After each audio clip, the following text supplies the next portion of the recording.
இறுதிக்கட்ட யுத்தத்தில் இடம்பெற்றதாக கூறப்படும் மனித உரிமை மீறல்கள் தொடர்பில் சர்வதேச விசாரணையை வலியுறுத்தி 2வது நாளாகவும் யாழில் கையெழுத்து வேட்டை முன்னெடுக்கப்பட்டது.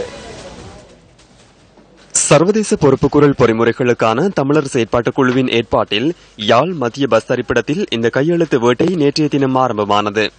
சர்வதேச மனிதாபிமானம் மற்றும் மனித உரிமை மீறல்களில் ஈடுபட்டோருக்கு எதிராக சர்வதேச குற்றவியல் செயல்முறைகளுக்கான பொறிமுறையை ஸ்தாபிக்குமாறு ஐக்கிய நாடுகள் சபையை வலியுறுத்துகின்றோம் என்ற துணைப்பொருளின் கீழ் இந்த கையெழுத்து வேட்டை முன்னெடுக்கப்பட்டுள்ளது. உள்நாட்டில் முன்னெடுக்கப்படும் விசாரணைகளை முழுமையாக நிராகரித்து சர்வதேச விசாரணையை வலியுறுத்தி இந்த கையெழுத்து வேட்டை இடம்பெறுகின்றது.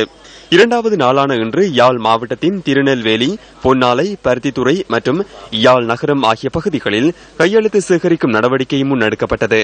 சர்வதேச விசாரணை பொறிமுறைக்கு ஆதரவு தெரிவிக்கும் பல்வேறு தரப்பினரும் தமது கையொப்பங்களை இட்டனர்.